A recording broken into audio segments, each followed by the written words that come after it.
Perguntas que são perguntas incômodas, mas são perguntas importantíssimas para nós e que muitas vezes nós nos esquecemos.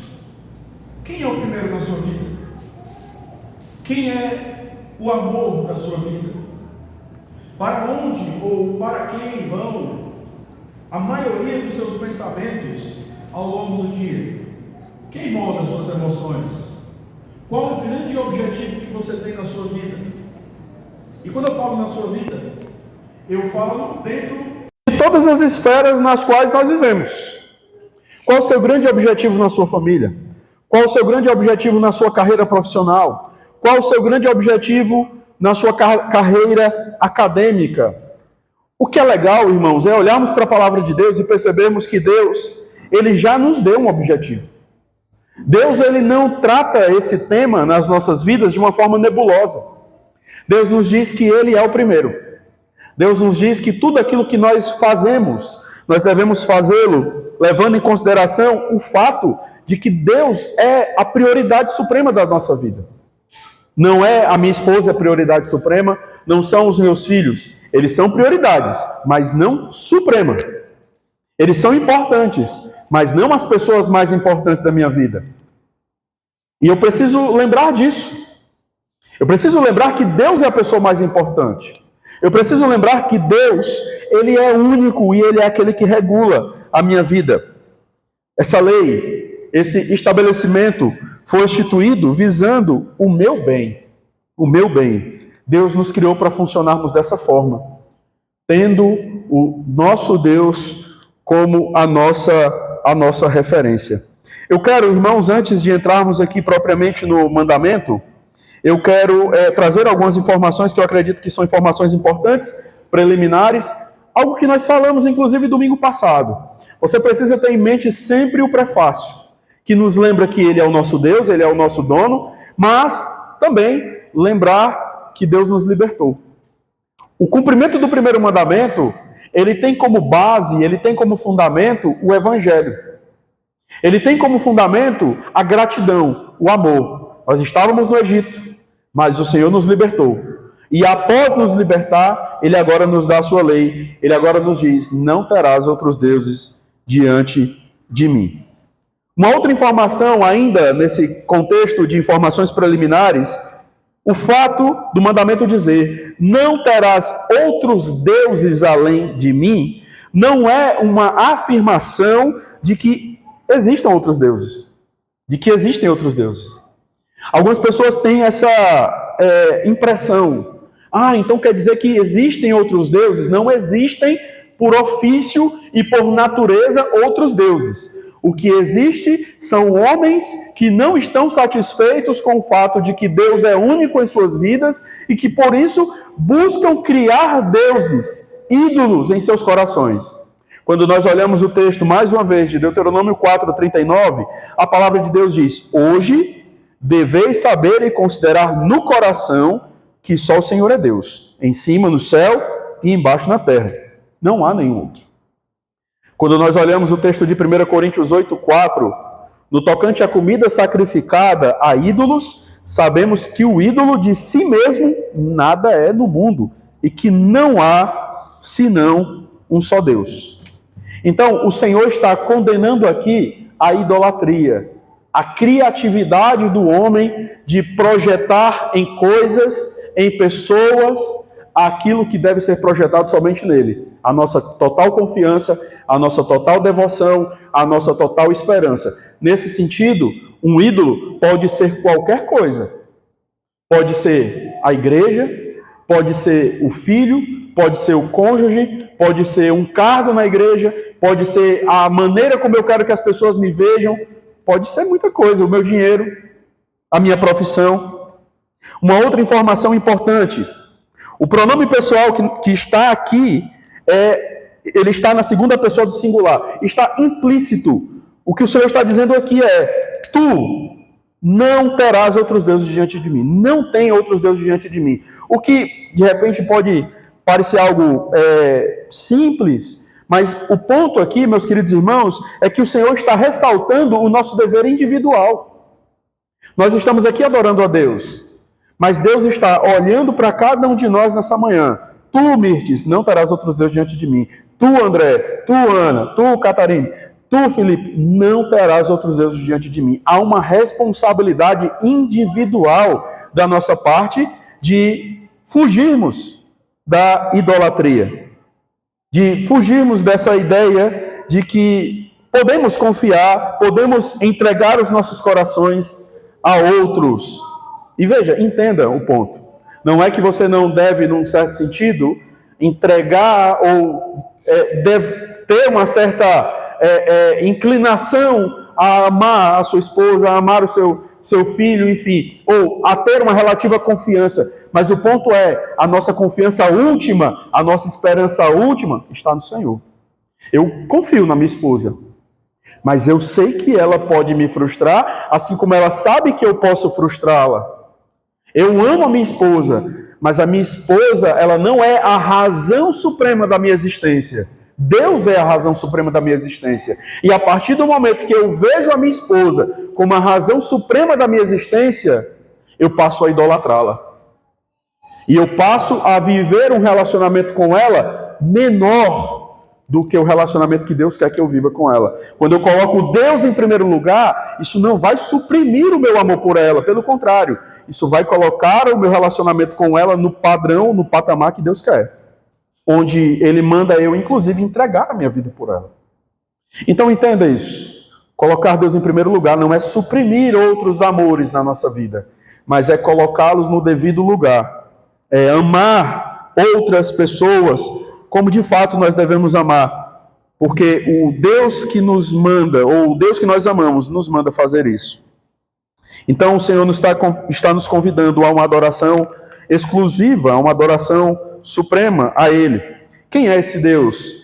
A nossa confissão de fé vai nos dizer, no capítulo 2, na seção 1, de uma forma muito extensiva, mas eu acredito que é importante nós termos essa visão confessional, falando acerca do nosso Deus. Vai dizer o seguinte: há um só Deus, vivo e verdadeiro.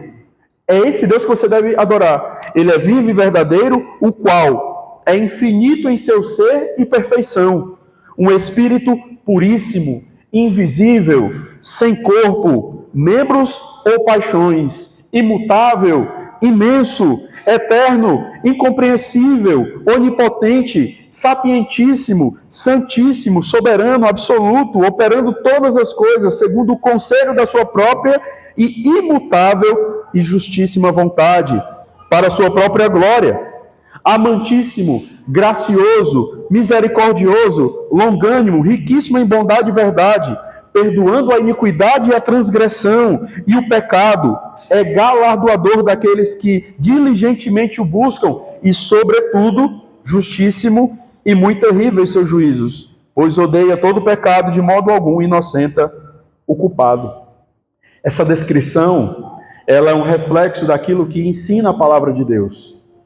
Quando nós olhamos o texto que precede o versículo 3, quando fala Senhor, está falando aqui do termo Yahvé, que traz a ideia desse Deus que é supremo, eterno, autoexistente. Esse Deus que tem a prerrogativa na nossa vida de dizer: não tem outros deuses além de mim. Eu sou o único na vida de vocês. Então, diante disso, nós vamos olhar agora para o mandamento e responder primeiro a seguinte pergunta: o que é que Deus requer de você nesse mandamento? Qual é o seu dever? E nós vamos ver isso de forma prática.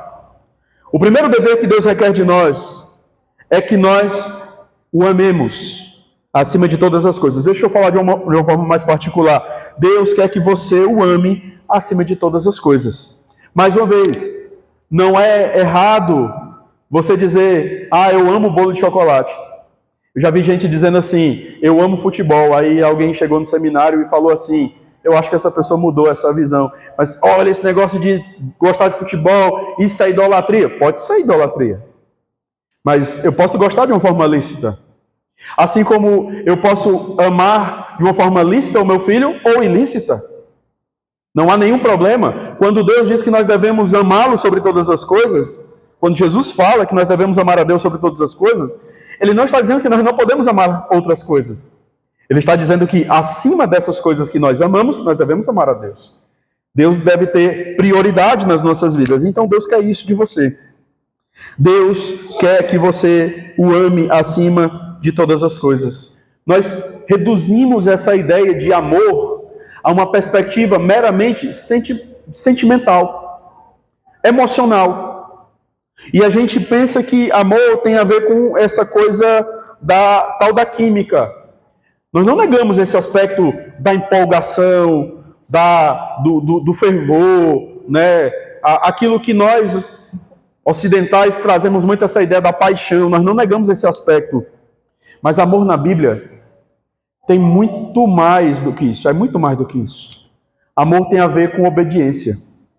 Amor tem a ver com olhar para a palavra de Deus e caminhar junto com a verdade. Porque Jesus falou isso. Lá em João 14,15, eu já citei esse texto aqui, inclusive domingo passado, e vou citá-lo novamente. Jesus diz: se me amais, guardareis os meus mandamentos. Vocês estão dando provas de que amam a Deus porque estão aqui hoje. Simplesmente. Porque negaram a si mesmos, negaram o fato de que de repente vocês estão até cansados porque tiveram uma semana difícil e poderiam estar em casa. Não que deveriam, mas vocês poderiam ter caminhado nessa direção. Mas não, nós vamos para a casa do Senhor porque é a vontade de Deus. Isso é amor por Deus. Poderia ter ficado ali de repente deitado na rede, tomando um cafezinho, olhando para aquela lagoa do Bonfim, uma coisa maravilhosa, mas não, eu vou vir para cá. Eu poderia ficar em qualquer outros lugares, mas eu vou vir para cá. Porque Deus manda, Deus ordena. Alegrei-me quando me disseram, vamos à casa do Senhor. Isso é amor a Deus. Veja, o versículo 21 de João 14, aquele que tem os meus mandamentos e os guarda, esse é o que me ama, e aquele que me ama será amado por meu Pai, e eu também o amarei, e me manifestarei a ele. 1 João 2,5, aquele, entretanto, que guarda a sua palavra, nele verdadeiramente tem sido aperfeiçoado o amor de Deus. A ideia aqui é amor a Deus. Nisto sabemos que estamos nele. Aquele que diz que permanece nele, esse deve também andar assim como ele andou. Então, vamos pensar aqui de uma forma realista. Nem sempre vai ser confortável amar a Deus. Às vezes, amar a Deus vai implicar em deixar de ser convidado para determinados lugares. Às vezes, amar a Deus vai implicar em perder dinheiro, em perder determinadas coisas. Mas a nossa prioridade é o Senhor. É o Senhor Deus. Às vezes vai implicar em deixar de participar de determinadas programações de família. Às vezes vai implicar em não fazer parte de determinados círculos. Mas nós devemos lembrar que somos peregrinos nesse mundo. O nosso tempo aqui é curto. E enquanto estamos aqui, tudo que Deus nos dá, a nossa vocação, são meios e não o fim da nossa existência. Deus é o fim da nossa existência. Há um novo céu e uma nova terra que nós vamos desfrutar. Por isso, irmãos, enquanto estamos aqui, devemos amar a Deus de todo o nosso coração. Deus é a nossa prioridade. Sabe o que é que Deus quer de você também nesse mandamento? Deus quer que você o glorifique em todas as circunstâncias. Deixa eu tentar trazer isso de uma forma mais concreta. Deus quer ser agradado por você em todas as circunstâncias, em todos os momentos. Deus quer ser servido em todos os momentos. Seja aqui, seja num concurso que você vai fazer, seja num contrato que você vai firmar, seja numa casa que você vai vender, em qualquer momento, num bolo que eu estou fazendo, eu devo entender que ali é uma oportunidade, quando eu estou ensinando os meus filhos em casa, de servir a Deus, de agradar a Deus. Eu preciso lembrar disso. Romanos 11:36 vai me lembrar, porque dele e por meio dele e para ele são todas as coisas, a ele, pois a glória eternamente. Amém. Isso muda a nossa perspectiva. Quando eu vou, por exemplo, para o meu consultório, quando eu vou, por exemplo, para atender um paciente e eu lembro que eu estou servindo a um Deus nos céus, que me dá aquela oportunidade. Toda a honra e toda a glória deve ser dada somente a ele. Isso muda a minha perspectiva pastoral. Porque eu não aconselho as pessoas, embora seja uma tentação, eu acredito que para a esmagadora maioria dos pastores, a gente às vezes tem a tentação de querer que as pessoas, elas gostem de nós. Que elas simplesmente abracem aquilo que nós falamos e que sejam gratas por isso. Mas eu preciso lembrar que eu devo servir a Deus. E que muitas vezes servir a Deus vai significar colocar o meu aconselhado numa situação desconfortável, vai implicar em confrontar, em falar coisas difíceis, porque eu estou ali focado, em primeiro lugar, não em consertar a vida da pessoa, mas em agradar a Deus. E às vezes vai implicar da pessoa ouvir e simplesmente não quero, eu vou fugir. Porque, veja, isso deve moldar todos nós. Todos nós. Sabe o que é que Deus quer de mim e de você também? Deus quer, nesse mandamento, que você encontre total e plena satisfação nele. É aquilo que nós vemos nas nossas primeiras perguntas do Catecismo Maior e do Menor. Olha o que diz o Salmo 73, 24. Tu me guias com o teu conselho, depois me recebes na glória, e depois me recebes na glória. Quem mais tenho eu no céu? Não há outro em quem eu me compraza na terra.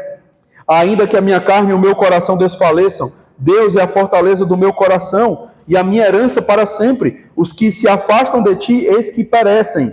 Tu destróis todos os que são infiéis para contigo. Quanto a mim, bom estar junto a Deus. No tocante, no Senhor Deus, ponho o meu refúgio para proclamar todos os seus feitos. Satisfação no Senhor. Agostinho certa vez disse, tu nos criastes para ti, e o nosso coração só encontrará descanso em ti. Deus nos criou para Ele. Às vezes, nós estamos buscando satisfazer o nosso ventre, se eu posso usar esse termo, satisfazer o nosso ventre espiritual em coisas. Só que as coisas são perecíveis, elas são voláteis, elas mudam. Elas mudam. Ora eu estou numa situação excelente, ora eu estou numa situação extremamente difícil. E às vezes o meu humor, as minhas emoções, elas tendem a caminhar de acordo com essas coisas. Por quê? Porque eu coloco, sem perceber, o meu coração nessas coisas. Irmãos, todos os momentos nós precisamos fazer um check-up do nosso coração. Em todos os momentos. Assim como eu preciso, em vários momentos, pegar o meu carro, levar para uma revisão, pegar o meu carro, trocar o óleo, calibrar os pneus, colocar gasolina, ter essa manutenção. Eu preciso ter uma manutenção habitual do meu coração. Porque é fácil. É fácil. Eu digo que nesses 4 meses de plantação, nós já tivemos aqui altos e baixos, momentos que eu cheguei até a pensar, meu Deus, será que vai dar certo? Será que vai caminhar? Eu lembro muito quando no começo estávamos aqui, meu filho olhava pela porta e dizia assim, pai, será que vai chegar mais gente, pai? E Deus foi abençoando e o trabalho tem desenvolvido, mas isso não significa que daqui a algum tempo, se eu não vigiar, se eu deixar de olhar para Deus, eu vou começar a olhar para a igreja, eu vou começar a olhar para o meu coração, para o meu trabalho e achar que a força do meu braço é que vai levar esse trabalho à frente. Eu preciso encontrar a plena satisfação do Senhor. Se eu estiver satisfeito em Deus, esse trabalho, independente da provisão de Deus, ele vai caminhar. Porque o meu coração está no Senhor. O seu coração tem que estar em Deus. A sua satisfação tem que estar no Senhor. Então, veja, não é que você não pode se alegrar nas coisas dessa terra. Se alegre nas coisas dessa terra. É uma bênção nós podermos nos alegrar nas coisas lícitas dessa terra. Isso é maravilhoso. Mas lembre disso. Quando você, por exemplo, estiver desfrutando de um momento prazeroso que Deus te proporcionou, seja uma viagem, seja uma ocasião com a sua esposa, com a sua família. Quando você tiver prazer nessas coisas, e não é pecado você ter prazer nessas coisas, lembre-se disso. Se essas coisas no mundo quebrado conseguem me dar prazer, o que dirá do Senhor Deus, que é perfeito, que é maravilhoso? Essas coisas elas devem nos levar não apenas a uma gratidão a Deus. Deus, obrigado porque isso aqui está sendo muito bom.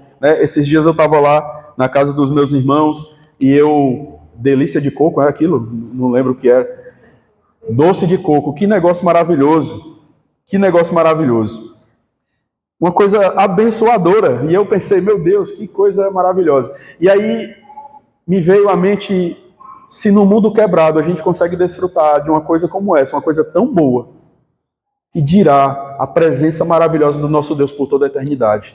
Isso deve nos levar à adoração. Mais do que simplesmente dizer obrigado, Deus. Eu te adoro, Senhor, por tudo que o Senhor tem feito. Eu me satisfaço plenamente em Ti. Deus quer que você, nesse mandamento, o tema. Temor a Deus consiste em ter respeito por Deus. Reverência pelo nosso Deus. Não apenas aqui, mas em casa, quando eu estou sozinho. Deus quer que você tema pecar contra Ele. Deus quer isso. Provérbios 8,13. O temor do Senhor consiste em aborrecer o mal, a soberba, a arrogância, o mau caminho e a boca perversa. Eu os aborreço. Então eu tenho algumas perguntas para você. Você ama o Senhor de todo o seu coração? Você consegue enxergar isso na sua vida? Você consegue enxergar na sua vida que você de fato coloca Deus em primeiro lugar? Não é simplesmente estar aqui, mas na sua vida, na sua trajetória. Quando você planeja, por exemplo, ter um filho, ou quando você planeja o seu casamento, ou quando você planeja a sua vida profissional, Deus é o primeiro. Você está satisfeito no Senhor hoje? E se a sua vida se tornar um caos, profissionalmente falando, e não é pecado você chorar, não é pecado você lamentar e pedir a Deus um direcionamento, mas de repente você olha para uma situação como essa e você diz, a minha vida simplesmente acabou. Isso é uma evidência de que nós estamos colocando o nosso coração demasiadamente numa coisa que nós não deveríamos. Isso pode acontecer comigo em relação à igreja. Eu posso de repente olhar para essa igreja e pensar, essa igreja é o reino de Deus para mim. Não, aqui é uma parte do reino de Deus. É uma parte do reino de Deus. A minha esperança e expectativa é que esse trabalho seja um legado para as próximas gerações. Essa igreja vai ainda atingir muitas pessoas, muitas famílias. Mas essa igreja pode fechar também. Como muitas igrejas fecham. E aqui não é que eu estou tendo uma visão negativa da coisa. Mas isso pode acontecer. O que não vai mudar, irmãos, é a minha relação com o meu Deus. O que não vai mudar é o fato de saber que Deus é o primeiro na minha vida. Você glorifica a Deus, você busca a honra de Deus em todos os momentos. Você teme ao Senhor. Você se preocupa com a glória de Deus. Quando você está em casa, quando ninguém te vê, você tem essa preocupação de servir ao Senhor de todo o seu coração? Bom, vamos continuar aqui. Nós vamos responder a próxima pergunta. O que Deus condena neste mandamento? Esse é o segundo ponto. O que Deus condena neste mandamento? Deus condena, primeiro, o ateísmo. O que é o ateísmo? Quando a gente pensa em ateísmo, nós precisamos pensar no ateísmo sob duas perspectivas. O ateísmo teórico e o ateísmo prático. O ateísmo é a negação da existência de Deus. E existem aqueles que, teoricamente, filosoficamente, argumentam em prol da não existência de Deus. Nós sabemos que isso é ridículo, mas isso acontece. Mas, de repente, olhamos para essas coisas e nós pensamos, desse pecado aí, pastor, eu tenho certeza que eu não caio. Será? O ateísmo prático é algo que todos nós podemos cair.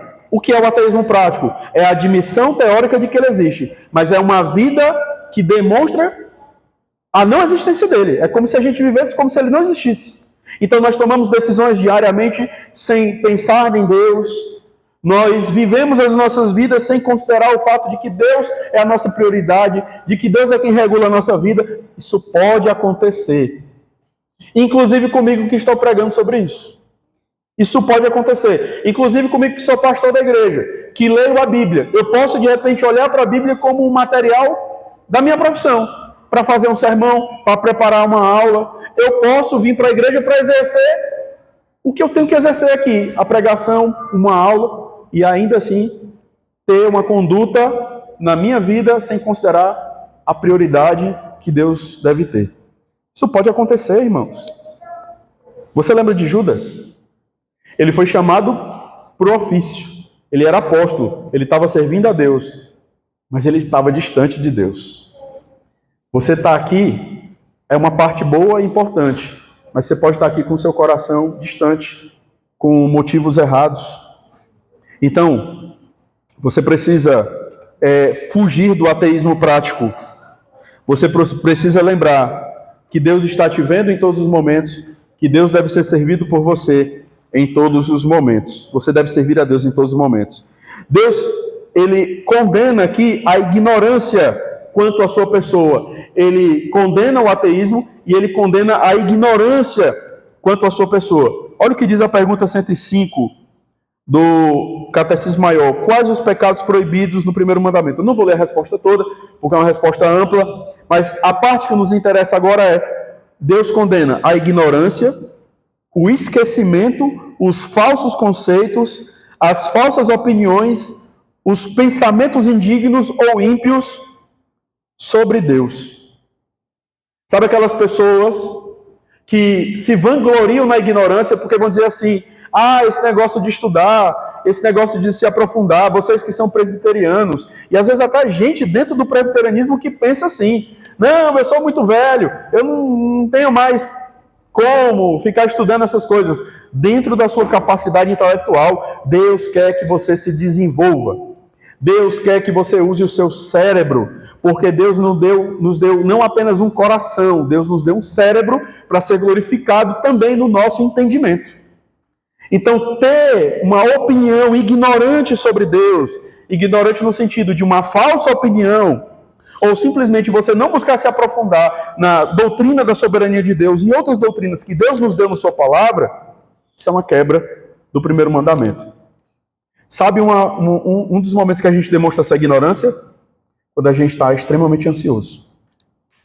Porque a gente entende teoricamente que Ele é bom, que Ele é soberano, mas na prática a gente vive como se isso não fosse real e concreto. Por isso a gente fica muitas vezes extremamente ansioso. Isso também nos traz a uma conduta de esquecimento. A gente esquece quem é o administrador da nossa vida. Isso é quebra do primeiro mandamento. A ansiedade é pecado, não é porque simplesmente é ansiedade, porque a ansiedade é o esquecimento da bondade, da provisão, da soberania, da administração de Deus na nossa vida. Então veja, os falsos conceitos, você ter uma falsa opinião sobre Deus, isso é uma quebra do primeiro mandamento. Deus condena a ignorância, Deus condena. Então, quando você negligencia a oportunidade de aprender mais da palavra, quando você simplesmente, podendo estar aqui, numa reunião de oração e doutrina, não está, ou quando você tem isso como uma prática na sua vida, um hábito, você está deixando de aprender, né? Quando você vem ao culto, mas se comporta simplesmente como se Deus não estivesse aqui. Nós somos chamados por Deus para cá para servir ao Senhor. O tempo que você está aqui é um tempo de serviço a Deus. Serviço. Então é para cantar? Eu vou cantar. É para ler a Bíblia? Eu vou acompanhar a leitura das Escrituras. É para levantar? Eu estou saudável? Eu vou levantar. Fica tranquilo. No dia que você tiver com uma crise de nervo ciático, você pode ficar sentado aí. Deus não vai mandar você para o inferno por causa disso. Mas você estando nas suas condições e simplesmente você está aqui e você não se importa, você está quebrando o primeiro mandamento. Ser morno espiritualmente e não se importar com isso é quebra do primeiro mandamento. Olha o que diz Apocalipse 3,15. Conheço as tuas obras, que nem és frio nem quente, que dera fosses frio ou quente. A gente às vezes acha que esse fervor, peraí pastor, isso aí é papo de pentecostal. Não, irmãos. Nós devemos servir ao Senhor com tremor, com fervor, com alegria no coração. O culto reformado é um culto alegre. E nós perdemos essa perspectiva. Porque nós achamos que nós devemos cruzar os braços e ficar com cara de parede, servindo a Deus. Não é assim que as coisas funcionam. Nós devemos amar a Deus e nós devemos demonstrar esse amor através de uma conduta espiritual agradável diante de Deus. O Pai procura adoradores que o adorem em espírito e em verdade. Não é só da forma correta, mas é com a disposição correta. Sabe o que é que Deus condena também nesse mandamento? Deus condena a heresia. Isso inclui todas as nossas falsas opiniões sobre Deus e a sua palavra. Então, cuidado com a opinião que você alimenta no coração em relação a Deus. Cuidado, muito cuidado. Eu preciso ter essa preocupação. As minhas opiniões elas são verdadeiras ou elas são falsas? Eu posso de repente dizer, eu tenho dificuldade com algumas coisas, mas eu vou precisar me aprofundar mais. Isso é uma coisa. Outra coisa é eu fazer ousadas afirmações, sendo que muitas vezes essas afirmações não têm amparo escriturístico. Nós devemos tomar cuidado. Nós devemos tomar cuidado. 2 João, versículo 10 e 11, fala acerca da nossa conduta em relação aos hereges, né? Se alguém vem ter convosco e não traz esta doutrina, ele está falando aqui da doutrina de Cristo, não recebais em casa, nem lhe deis as boas-vindas, porquanto aquele que lhe dá boas-vindas faz-se cúmplice das suas obras más. E aqui a gente entra nas seitas, né? Que eu até pretendo, se Deus permitir, numa ocasião futura, tratar numa quarta-feira sobre seitas e heresias. Eu acho que é importante a gente ter uma noção e a gente poder, inclusive, até abordar, às vezes, alguém do seu trabalho. Então, acho que é importante instrumentalizar a igreja nesse sentido. Testemunho de Jeová, mormons, espíritas e adventistas. Adventistas dos últimos dias, que a gente fala, né?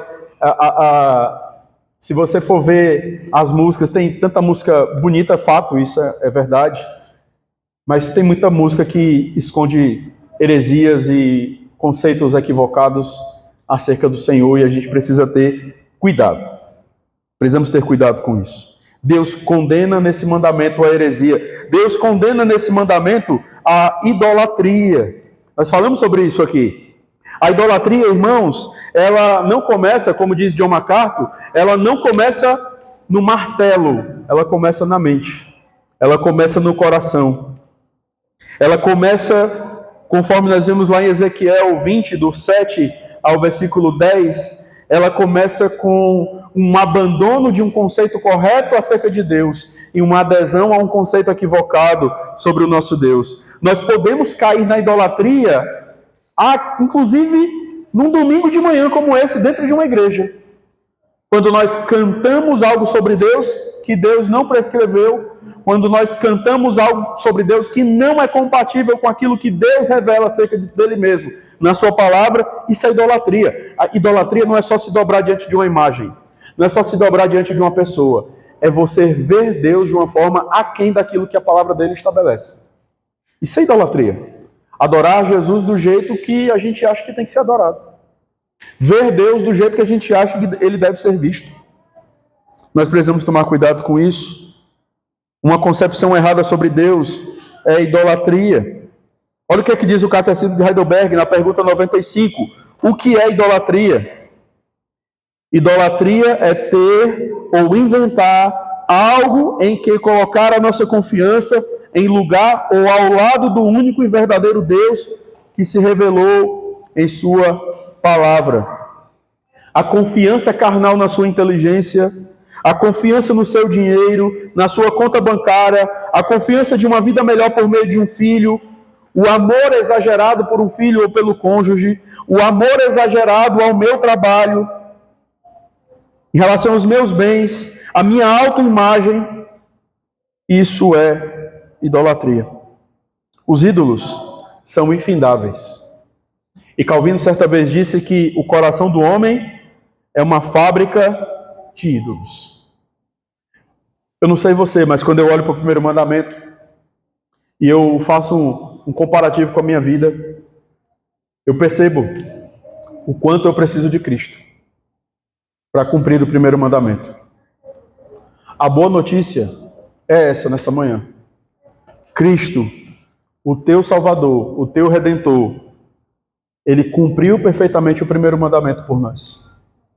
Para nós. E agora ele nos habilita a cumprir o primeiro mandamento também. Ele sim tratou a Deus com plena devoção. Ele sim nunca foi herético na maneira como ele nunca teve uma falsa opinião sobre Deus. Ele fez isso por nós e para nos justificar. E nessa manhã, ele nos dá a esperança de podermos cumprir o primeiro mandamento. Lembre-se disso. Se você não depender de Cristo, você não vai cumprir o primeiro mandamento. O que é que diz João capítulo 15? Sem mim, nada podeis fazer. Você não pode. Ou então você vai fazer mecanicamente. E você vai começar a pensar que você é melhor do que as outras pessoas. Isso não é incomum. Nós vamos começar a pensar que nós somos melhores, porque nós cumprimos exteriormente. Mas Deus não quer uma adesão só comportamental. Deus quer uma adesão integral. O que envolve uma adesão de uma característica muito basilar na nossa vida: humildade de espírito. Humildade de espírito. Se Deus é o primeiro na minha vida, eu entendo que eu devo me enxergar e enxergar os meus irmãos a partir das lentes que Ele me deu, porque Ele é o meu Deus. Então Ele diz que eu tenho que considerar o outro superior a mim. Ele diz que eu tenho que servir o meu irmão. Ele diz que eu tenho que ajudar o meu irmão nas debilidades dele. E eu sei, irmãos, para mim, às vezes não é fácil ajudar pessoas difíceis. Mas eu preciso de irmãos que me lembrem. E eu louvo a Deus porque eu tenho irmãos que me lembram isso. Que eu também sou uma pessoa difícil. Então, irmãos, Deus, Ele é o fim de tudo aquilo que nós vivemos e de tudo aquilo que nós fazemos. Que Deus nos abençoe nessa manhã e que Ele nos ajude a aumentar a nossa estima por Ele, que Ele nos ajude a aumentar a nossa estima por Cristo. Vamos fechar os nossos olhos mais uma vez e vamos orar ao nosso Deus, pedindo ao Senhor que nos ajude.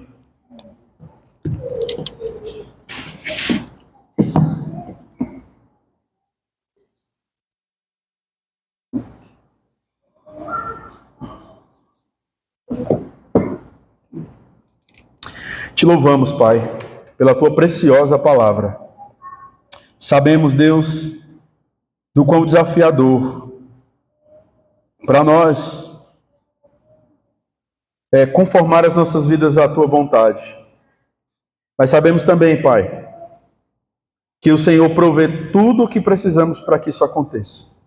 O Senhor tem trabalhado, tem moldado o nosso coração. Nos ajuda, Deus, a cumprir o primeiro mandamento.